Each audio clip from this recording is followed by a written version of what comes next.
Assalamualaikum warahmatullahi wabarakatuh, Bapak Ibu Guru.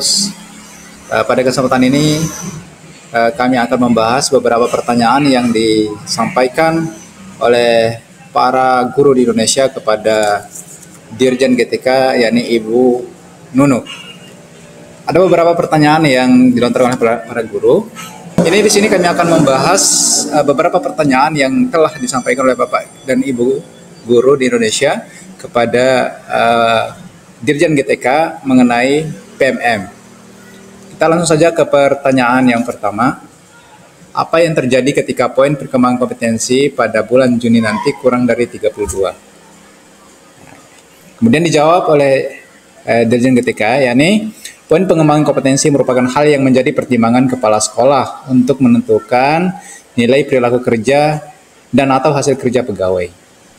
Hal yang terjadi ketika poin 32 tidak terpenuhi sepenuhnya bergantung kepada kebijakan sekolah.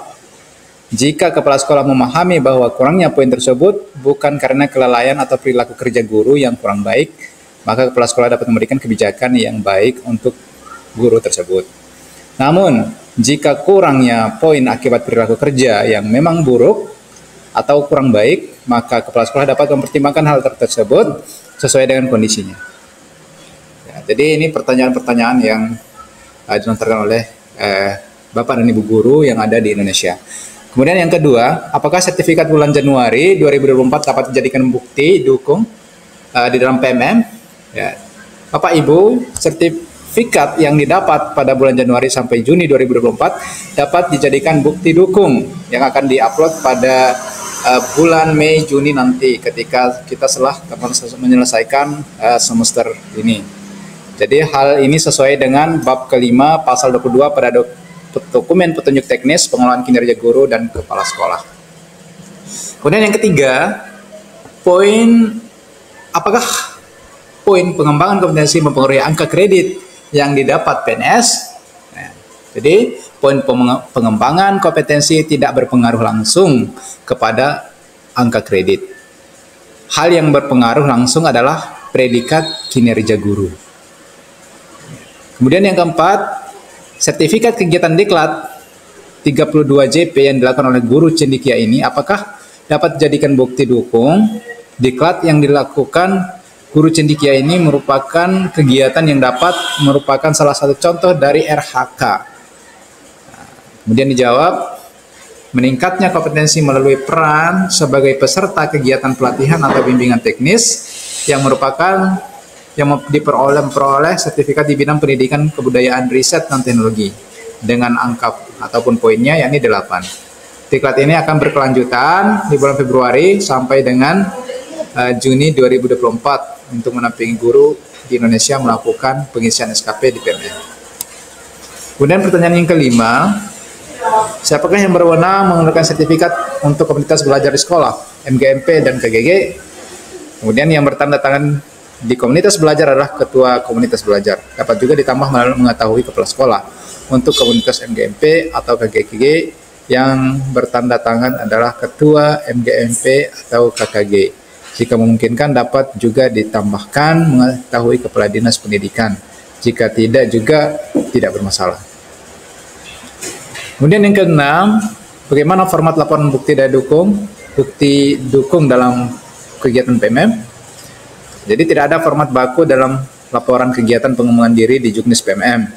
Menurut paparan yang disampaikan Dirjen GTK, Ibu Nunuk Suryani, guru dapat mengkreasikan sendiri bentuk dan format laporan untuk diupload sebagai bukti dukung kegiatan pengembangan diri.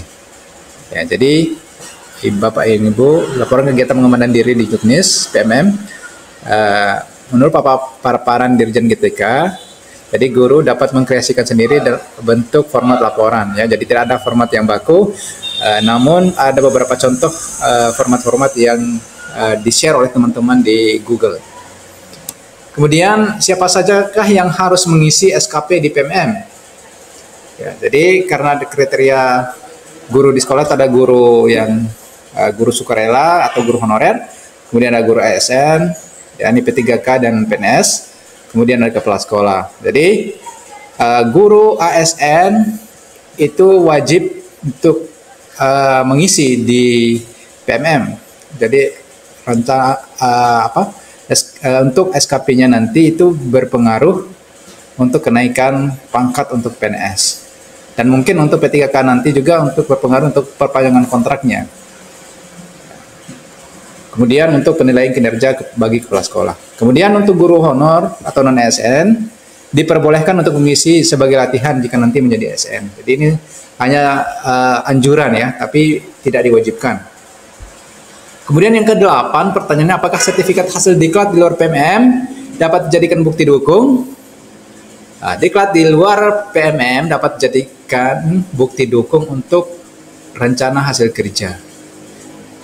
Meningkatkan kompetensi melalui peran sebagai peserta kegiatan, pelatihan atau bimbingan teknis yang diperoleh sertifikat bidang pendidikan, kebudayaan, riset, dan teknologi.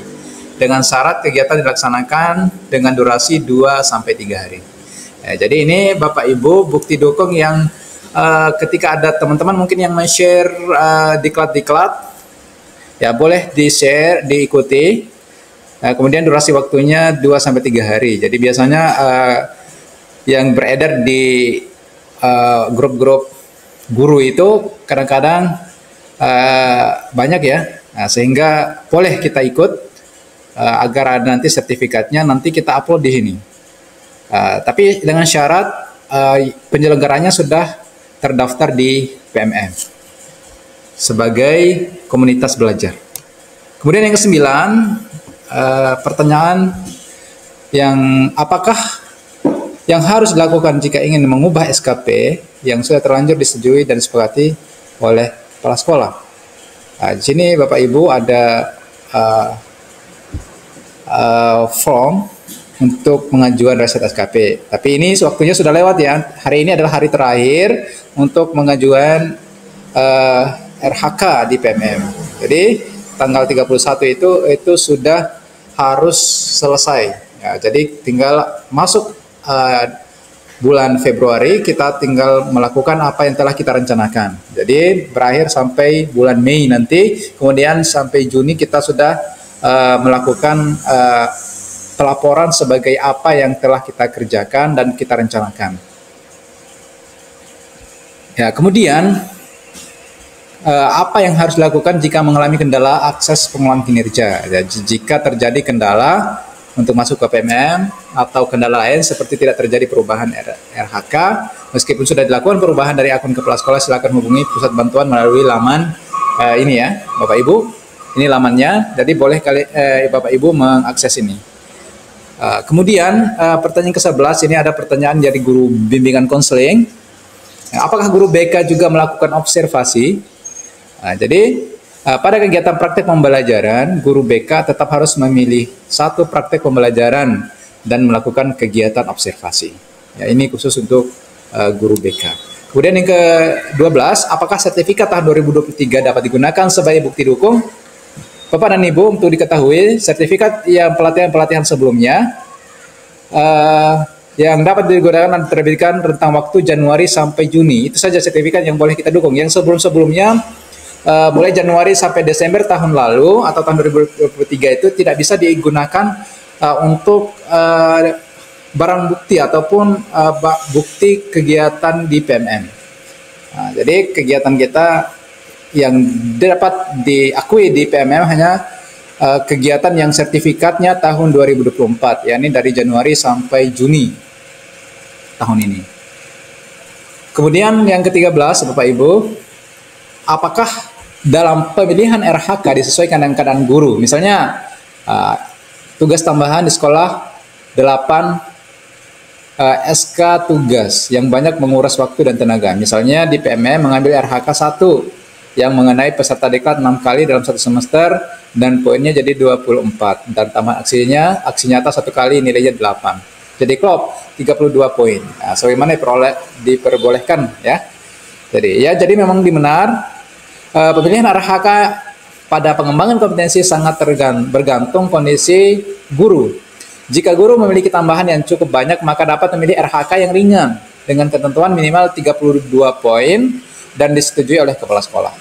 Ya, jadi RHK yang kita telah mengajukan kepada kepala sekolah, jadi minimal itu 32 poin. Ya, boleh lebih ya Bapak Ibu. Yang penting kita mampu untuk menyediakan buktinya nanti seperti sertifikat maupun pelaporan di PMM nanti. Selanjutnya pada pertanyaan ke-14, ini ada pertanyaan seorang guru. Ya, ini di sekolahnya itu dimensi yang berwarna kuning masih 5. Apakah boleh kelima dimensi itu dibagi ke guru-guru satu dimensi 5 guru yang mengisi RHK-nya, dan apakah pengisiannya sama atau berbeda masing-masing guru satu dimensi? Jadi kedua pilihan dapat diterapkan di sekolah, memfokuskan pada satu dimensi atau guru disebar ke semua dimensi yang berwarna kuning. Ya, jadi pertimbangannya dalam memilih adalah kesepakatan antara guru dan kepala sekolah dengan melihat kondisi real sekolah. Jadi ini Bapak Ibu, poin 14 ini adalah tentang rapor yang masih berwarna kuning ya, kemudian berwarna merah. Nah, jadi itu dilihat di rapor ya, dan di rapor itu ada beberapa warna yang mesti kita lihat sehingga kita bisa memilih indikator apa yang mesti kita fokuskan. Kemudian ke-15, untuk guru penilaian kinerja melalui PMM ini akan dinilai oleh kepala sekolah, termasuk persetujuan bukti fisik. Nah, jika kepala sekolah sudah menyetujui bukti fisik para guru, kemudian diupload di PMM.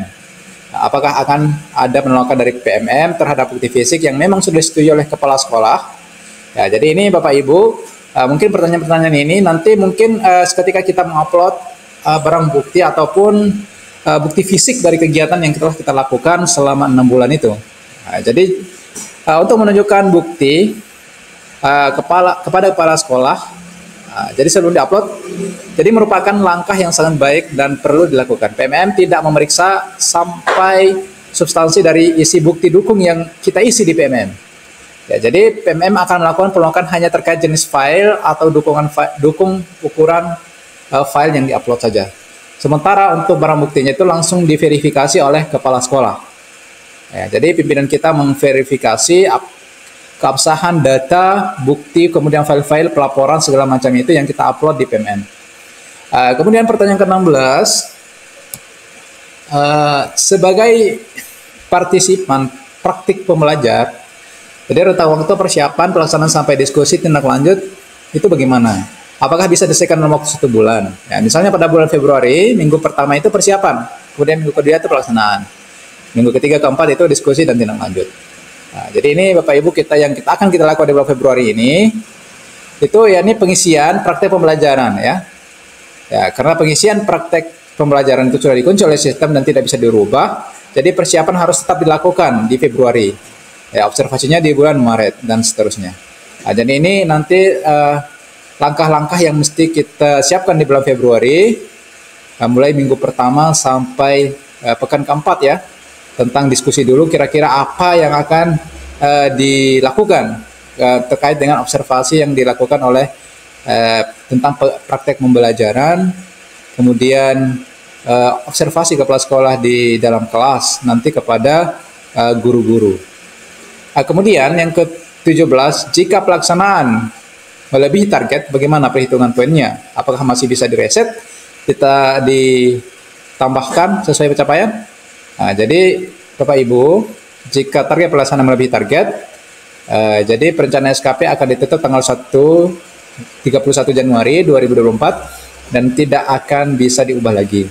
Jadi terhadap poin yang didapatkan namun tidak direncanakan di SKP dapat langsung disampaikan kepada kepala sekolah sebagai bahan pertimbangan. Ya, jadi ini Bapak Ibu, pada poin ini, misalkan kita hanya merencanakan 2 kegiatan, tetapi kita laksanakan itu 3 kegiatan, jadi poin itu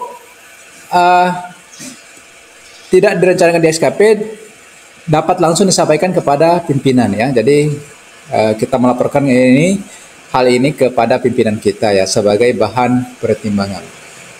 Itu saja yang dapat mungkin saya sampaikan kepada para guru di Indonesia.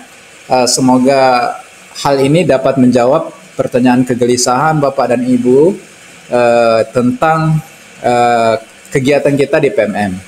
Jadi selamat beraktivitas menyambut bulan Februari, Maret, April sampai Juni kegiatan di PMM harus kita lakukan sesuai dengan rencana. Terima kasih. Wassalamualaikum warahmatullahi wabarakatuh.